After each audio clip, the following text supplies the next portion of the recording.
जब भी रिकॉर्ड करो ना, तो रिकॉर्डिंग करके थोड़ी देर शुरू में छोड़ दिया करो, और जो इन्वायरमेंट का साउंड होता है ना, उसको रिकॉर्ड होने दिया करो। फिर ये होगा कि अगर इन्वायरमेंट में शोर भी होगा ना, तो भी वो ऑडेसिटी से कट हो जाए। सुकून से पहले इन्वायरमेंट को एनालाइज करने दो माइक को, फिर बोलना शुरू करो।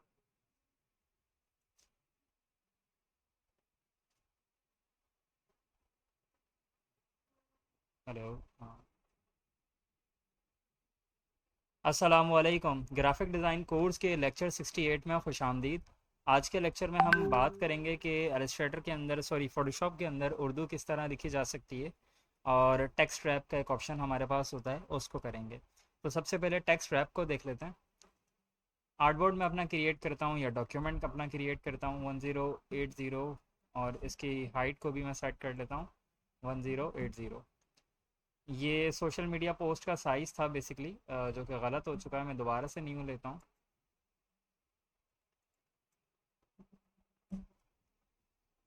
साइज़ मेरे पास क्रिएट हो चुका है। अब मुझे यहाँ पर एक टेक्स्ट चाहिए, तो मैं टी का बटन दबा के यहाँ पर एक टेक्स्ट लिख लेता हूँ। ठीक है, ये टेक्स्ट मैं अपना राइट कर चुका हूँ। अब मुझे एक इसको अफेक्ट देना है, जो कि कहलाता है टेक्स्ट रैप। तो मैं टेक्स्ट टूल अपना सेलेक्ट करूँगा, इस टेक्स्ट लेयर को सेलेक्टेड रखूँगा। इस टेक्स्ट को मैं सेलेक्ट करूं या ना करूं, इस बात से फ़र्क नहीं पड़ता। ठीक है, बस ये जो लेयर आपकी लेयर पैनल के अंदर है, ये सेलेक्टेड होनी चाहिए। इसके बाद आप यहाँ मेरे कर्सर को फॉलो कीजिएगा, यहाँ पर एक ये आइकन बना हुआ है, और इसके ऊपर आप माउस लेकर आएंगे, तो ये आपको बताएगा कि ये रैप टेक्स्ट क्रिएट करने के लिए इस्तेमाल होता है। तो आप इसको क्लिक कर दें, आपके पास एक नया डायलॉग बॉक्स ओपन हो जाएगा, जिसके अंदर कुछ ऑप्शंस मौजूद हैं। तो सबसे पहले मेरे पास स्टाइल का ऑप्शन मौजूद है, इस वक्त नन सेलेक्टेड है। तो यहाँ पर भी देखें, कोई इफेक्ट अप्लाई नहीं हुआ हुआ। स्टाइल के अंदर मैं इसको कोई भी स्टाइल देता हूँ, लेट से मैं आर्क कर देता हूँ इसको। तो देखें, यहाँ पर एक इफेक्ट बन चुका है, ठीक है, वो आर्क टाइप का। और नीचे मेरे पास इसके कुछ ऑप्शंस आ चुके हैं। तो अब मैं इसकी बैंडिंग को चेंज कर सकता हूँ। ये देखें, ऊपर से नीचे, पॉजिटिव और नेगेटिव में हॉरिजॉन्टल की तरफ ज़्यादा कर सकता हूँ, या तो फिर इस तरफ ज़्यादा कर सकता हूँ। और इसी तरह वर्टिकल को, डिस्टॉर्शन को भी मैं डिस्टर्ब कर सकता हूँ, इस तरफ या इस तरफ। डायरेक्ट मत आया करो जब क्लास कर रहा हूँ।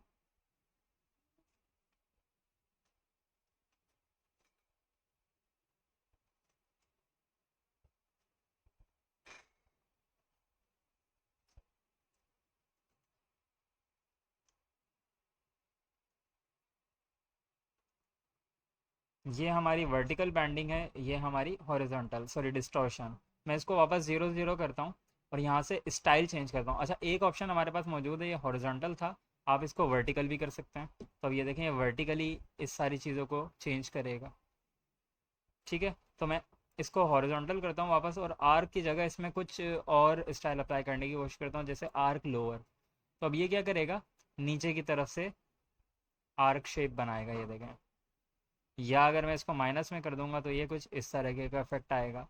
इसी तरह यहाँ पर डिफरेंट है, लेट से यहाँ पर एक होता है फ्लैग। तो अब देखिएगा, मैं फ्लैग को जब बैंडिंग इसकी ज़्यादा करूँगा, तो ये बिल्कुल एक झंडे की तरह से, एक फ्लैग की तरह से बिहेव करेगा। ठीक है, आगे फिर यहाँ पर फिश है, और काफ़ी सारे ऑप्शन मौजूद हैं, वेव है, राइज है। तो ये आप अपनी मर्ज़ी से इसको एक्सप्लोर कर सकते हैं। लेकिन जो टेक्स्ट रैप का हमारा ऑप्शन था, बेसिकली बस इतना सा ही था। इसके ज़रिए हम मुख्तलिफ स्टाइल्स देते हैं, और मेनली जो हमारा स्टाइल यूज़ हो रहा होता है, वो ये आर्क यूज़ हो रहा होता है। और एक और ऑप्शन है यहाँ पर, ये आर्च। तो ये दो स्टाइल हमारे मेनली यूज़ हो रहे होते हैं, बाकी हम कभी कभी यूज़ करते हैं। तो ये हमारा टेक्स्ट रैप था। अब अपने नेक्स्ट टॉपिक की तरफ चलते हैं, जो कि हमारा उर्दू राइटिंग से रिलेटेड है। तो उर्दू राइटिंग करने के लिए फ़ोटोशॉप हो या एलिस्ट्रेटर, आपको अपने सिस्टम के अंदर उर्दू इंस्टॉल करना होगी। उसको इंस्टॉल करने का तरीका ये है कि आप अपने क्रोम की विंडो पर आएँ, और यहाँ पर लिखें पाक उर्दू इंस्टॉलर। ठीक है, और यहाँ पर पहली वेबसाइट होगी www.mbilalam.com, इसको ओपन कर लें। यहाँ पर या ये चार लिंक्स हैं बेसिकली, ये चार लिंक्स से आप अपना जो टूल है उसको डाउनलोड कर सकते हैं। अब ये चार अल्टरनेट सर्वर्स हैं बेसिकली, आप किसी एक पर भी क्लिक कर दें, आपका जो इंस्टॉलेशन है वो शुरू हो जाएगी। ये डायरेक्ट एक्जी फाइल डाउनलोड करने के लिए, एग्जीक्यूटेबल फाइल के लिए, और ये पूरा जिप वर्जन इंस्टॉल करने के लिए। तो मैं एग्जीक्यूटेबल फाइल को डाउनलोड कर लेता हूँ। इस पर मैंने क्लिक किया तो अब ये मुझे सर्वर पर ले जा चुका है, और अब ये यहाँ से मुझे बोल रहा है कि आप ये डाउनलोड कर सकते हैं। 11 MB की फ़ाइल है। मैं इसको क्लिक करता हूँ। अब मेरे पास IDM डाउनलोड हुआ है, तो मेरे पास बेसिकली इंटरनेट डाउनलोड मैनेजर में इस्तेमाल करता हूँ, तो मेरे पास ये ऐसा डायलॉग बॉक्स आया है। आपके पास नहीं आएगा, क्योंकि अगर आपके पास IDM इंस्टॉल नहीं है, आपके पास डायरेक्ट टॉम के अंदर इंस्टॉलेशन शुरू हो जाएगी, बेसिकली डाउनलोडिंग शुरू हो जाएगी। तो मैं इसको स्टार्ट डाउनलोड कर देता हूँ। जब ये डाउनलोड हो जाएगा तो आपके डाउनलोड्स के फोल्डर के अंदर जा चुकेगा, ठीक है, चला जाएगा बेसिकली। डाउनलोड्स का फोल्डर मैं ओपन कर लेता हूँ, ऑलरेडी ये यहाँ पर डाउनलोड हो रहा है जब तक।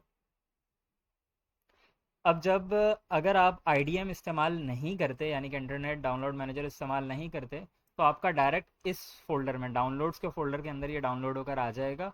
और अगर आप IDM इंस्टॉल करते हैं, यानी कि इस्तेमाल करते हैं, तो ये प्रोग्राम्स के अंदर यहाँ पर आपको नज़र आएगा। राइट क्लिक करें, इसको ओपन कर लें। ओपन, ये नो यस पूछेगा, आपने इसको यस कर देना है। और अब ये बेसिकली आपके पास इंस्टॉल शीट विजिट पर आ जाएगा। अब इसको आपने बेसिकली इस टूल को इंस्टॉल करना है। करना कुछ भी नहीं होता, इसमें नेक्स्ट नेक्स्ट नेक्स्ट और फिनिश करना होता है, तो मैं नेक्स्ट करता हूँ। अब ये देखें, ये मुझसे बोल रहा है कि इंस्टॉल करना है आपने, लेकिन मैंने इस वक्त इंस्टॉल नहीं करना, क्योंकि मेरे पास ऑलरेडी इंस्टॉल हुआ है। तो आपने बस यहाँ से इंस्टॉल पर क्लिक करना है, और उसके बाद फिनिश का बटन आएगा, फिनिश कर देना है। मैं इसको वापस कैंसिल कर देता हूँ। तो ये देखें, इस तरीके का इंस्टॉल होने के बाद भी आएगा फिनिश का बटन, तो आप इसको फिनिश कर देंगे। जब आप इसको फिनिश कर देंगे, तो यहाँ टास्क बार में नोटिस कीजिएगा, ये जो इंग्लिश लिखा हुआ है, हो सकता है इंस्टॉल करने से पहले आपके पास ना लिखा आ रहा हो, और इंस्टॉल करने के बाद आपको इंग्लिश लिखा नज़र आए। जब इस पर क्लिक करेंगे तो यहाँ पर आपको दो चीज़ें मज़ीद नज़र आएंगी, यानी कि अब आप इस लैंग्वेज को स्विच कर सकते हैं, इंग्लिश। और इंग्लिश के बाद यहाँ उर्दू ऐड हो जाएगी पाक उर्दू इंस्टॉलर से, तो यहाँ पर आप उर्दू को स्विच कर सकते हैं। इसकी एक शॉर्ट की भी है हमारे पास, शिफ्ट और ऑल्ट, लेफ़्ट साइड वाला।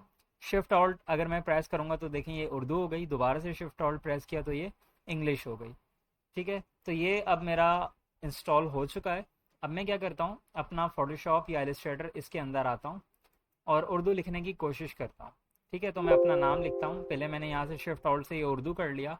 अब मैं यहाँ पर अपना नाम लिखता हूँ, ठीक है, ShiftHSNAIN, ठीक है।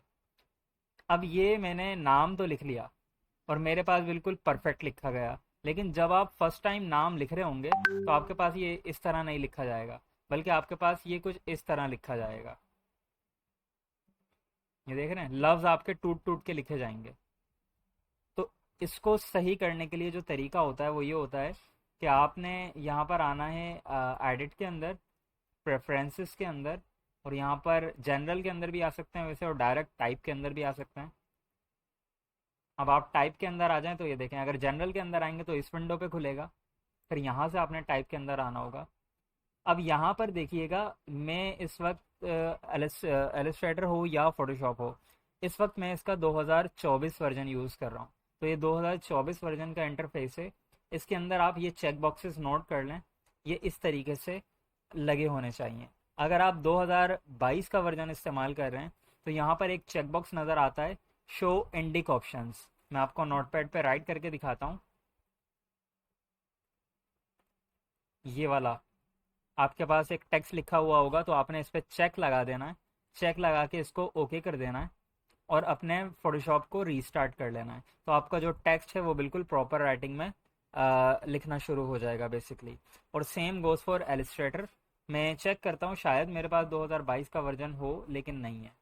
मेरे पास सिर्फ 2024 के वर्जन है, और 2024 और 22 में इतना कोई ख़ास फ़र्क नहीं है, सिवाय इसके कि 2024 के अंदर जनरेटिव फिल का ऑप्शन मौजूद है, लेकिन वो तब जब आप ऑफिशियल सब्सक्रिप्शन बाय करते हैं, वरना कोई फ़र्क नहीं है, ठीक है। तो 2022 का वर्जन आप लोग यूज़ कर रहे हैं, वही यूज़ करते रहें, नो प्रॉब्लम। इस तरीके से आप एलिस्ट्रेटर के अंदर भी, और सेम तरीके से आप फोटोशॉप के अंदर भी उर्दू लिख सकते हैं। अब ये जो उर्दू बेसिकली इंस्टॉल हुई है, ये सॉफ्टवेयर के अंदर नहीं हुई है, ये आपकी विंडोज़ के अंदर इंस्टॉल हुई है। तो अगर आप नोटपैड पे भी आकर ये काम करेंगे ना, कि यहाँ से इसको लैंग्वेज को स्विच करें, और फिर यहाँ पर आप लिखें, तो यहाँ पर भी ये टाइप करेगा। इनफैक्ट MS वर्ड हो गया, MS एक्सेल हो गया, इन सब जगह पर भी आपकी उर्दू टाइपिंग होगी, क्योंकि जो आपने उर्दू इंस्टॉल की है वो बेसिकली विंडोज़ के अंदर की है। अब आखिरी बात यह है कि आपको कैसे पता चलेगा कि किस लेटर से कौन सा उर्दू का जो लफ्ज़ है वो टाइप हो रहा है। तो ये बेसिकली फोनेटिक कीबोर्ड होता है। कीबोर्ड का नाम है फोनेटिक कीबोर्ड, ठीक है। आप गूगल पर आएँ और यहाँ पर लिखें फोनेटिक कीबोर्ड, ये मैं उर्दू में ही लिख दिया, फोनेटिक कीबोर्ड लेआउट, ठीक है। इसको ओपन कर लें, इमेजेस के अंदर आ जाएं और यहाँ पर कोई भी इमेज ओपन कर लें। तो अब इसके अंदर ये आपको पूरा लेआउट बता रहा है। राइट क्लिक करके मैं open image in new tab करता हूँ, right click open image in new tab.